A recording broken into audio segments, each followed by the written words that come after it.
السلام علیکم ورحمۃ اللہ وبرکاتہ۔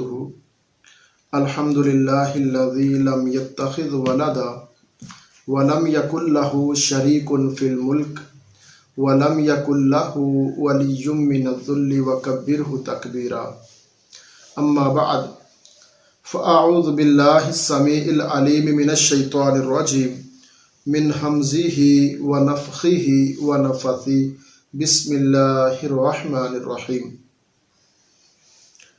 گزشتہ ایام کے اندر رمضان المبارک کے حوالے سے مختلف موضوعات کے اوپر ہم نے بات کی ہے۔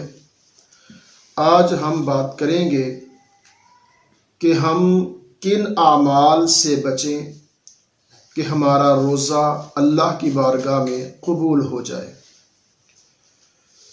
امام الانبیاء جناب محمد رسول اللہ صلی اللہ علیہ وسلم فرماتے ہیں، من لم یدع قول الزور والجہل والعمل به فلا حاجۃ للہ فی ان یدع طعامہ وشرابہ۔ صحیح البخاری کی یہ حدیث مبارکہ ہے۔ رسول اللہ صلی اللہ علیہ وسلم نے فرمایا کہ جو بندہ جھوٹ اور جہالت اور پھر جہالت والی باتیں، جھوٹی باتیں، دھوکہ، فراڈ، گندے اخلاق، دیگر فضولیات جو ہیں، ان سب کو ترک نہیں کر رہا تو اللہ کو کوئی ضرورت نہیں کہ یہ کھانا پینا چھوڑ دے۔ واضح بنیادی طور پر ذکر کیا گیا کہ لعلکم تتقون، اللہ تعالیٰ تمہارا تزکیہ چاہتے ہیں، اللہ تعالیٰ تمہیں تقوی دینا چاہتے ہیں۔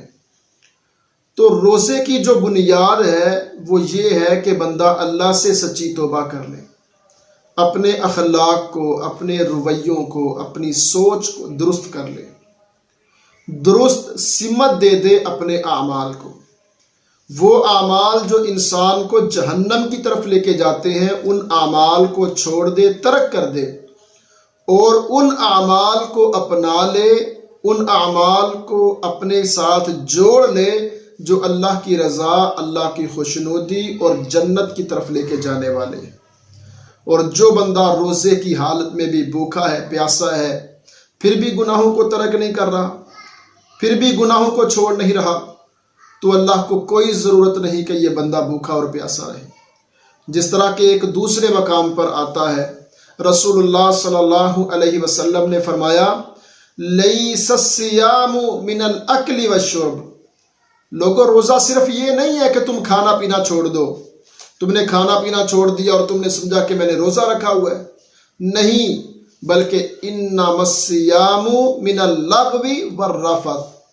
روزہ تو یہ ہے کہ انسان لغویات کو ترک کر دے، انسان گانے سننا چھوڑ دے، بے حیائی کو ترک کر دے، فحاشی کو ترک کر دے، اللہ اور اللہ کے رسول کی مخالفت کو ترک کر دے، اپنے سینے کے اندر اللہ کی محبت کو پیدا کر لے، رسول اللہ صلی اللہ علیہ وسلم کی محبت کو پیدا کر لے، اللہ اور اللہ کے رسول کی اطاعت اور غلامی کے اندر اپنے آپ کو دے لے۔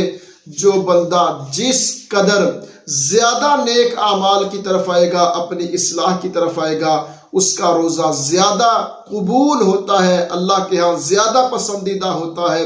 اور جو بندہ روزہ رکھنے کے بعد بھی بھوک اور پیاس برداشت کرنے کے باوجود وہ لغویات کو ترک نہیں کر رہا، گالی گلوچ کو ترک نہیں کر رہا، بے حیائی کو نہیں چھوڑ رہا، تو پھر اس کا روزہ نہیں ہے، بلکہ روزہ تو یہ ہے کہ انسان اللہ کی تمام تر نافرمانیوں کو ترک کر دے، اصل میں یہ روزہ ہے۔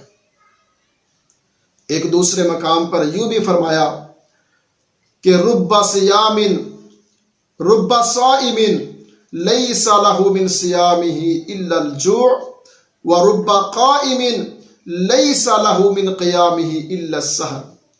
اللہ کے نبی علیہ السلام نے فرمایا، کتنے لوگ ایسے ہیں جو روزہ رکھتے ہیں، صبح سے لے کے شام تک بھوکے ہیں، پیاسے ہیں، لیکن ان کے روزے کی وجہ سے ان کو سوائے بھوک کے اور کچھ حاصل نہیں ہوا۔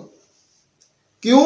انہوں نے روزہ رکھا ہوا ہے لیکن حرام کو نہیں چھوڑا، روزہ رکھا ہوا ہے لیکن چغلی غیبت کو نہیں چھوڑا، روزہ رکھا ہوا ہے لیکن بے حیائی فحاشی کو ترک نہیں کیا، روزہ رکھا ہوا ہے لیکن اللہ اور اللہ کے رسول سے بغاوت اب بھی کر رہا ہے، روزہ رکھا ہوا ہے لیکن گناہوں کو ترک نہیں کر رہا، روزہ رکھا ہوا ہے ڈرامے، فلمیں، گانا بجانا، موسیقی اس کو ترک نہیں کر رہا، تو پھر یہ سوائے بھوک کی اور اس کو کیا حاصل ہوا ہے؟ نافرمانیوں کو اس نے چھوڑا نہیں ہے۔ اللہ اکبر۔ وَرُبَّ قَائِمٍ لَيْسَ لَهُ مِنْ قِيَامِهِ إِلَّا السَّهْرُ، رات کا قیام کر رہا ہے، قرآن کی تلاوت کر رہا ہے، لیکن یہ قرآن اس کے اوپر اثر نہیں کر رہا۔ اس قیام کی برکت جو ہے کہ جن برکات کا حصول جب ہوتا ہے تو بندے کے دل کے اندر نیکی کی محبت پیدا ہو جاتی ہے اور گناہ کی نفرت پیدا ہو جاتی ہے، اس کے اندر وہ نہیں آ رہا، اس کو وہ مزہ اور وہ حاصل نہیں، روحانیت حاصل نہیں ہو رہی۔ اللہ اکبر۔ تو پھر سوائے تھکاوٹ کے اور کچھ نہیں ہے۔ تو محترم بھائیو، روزہ یہ ہے کہ جب بندہ اللہ کی رضا کے لیے بھوک اور پیاس کو برداشت کر رہا ہے، قبول کر رہا ہے، پھر گناہوں کو ترک کر دے، پھر اللہ کی نافرمانیوں کو چھوڑ دے۔ اللہ سبحانہ و تعالی ہمیں پکی سچی توبہ کی توفیق عطا فرمائے، اور اس رمضان المبارک سے جو بڑی تیزی کے ساتھ گزر رہا ہے، اللہ ہمیں اس سے بھرپور فائدہ حاصل کرنے کی، فائدہ اٹھانے کی توفیق عطا فرمائے۔ السلام علیکم ورحمۃ اللہ۔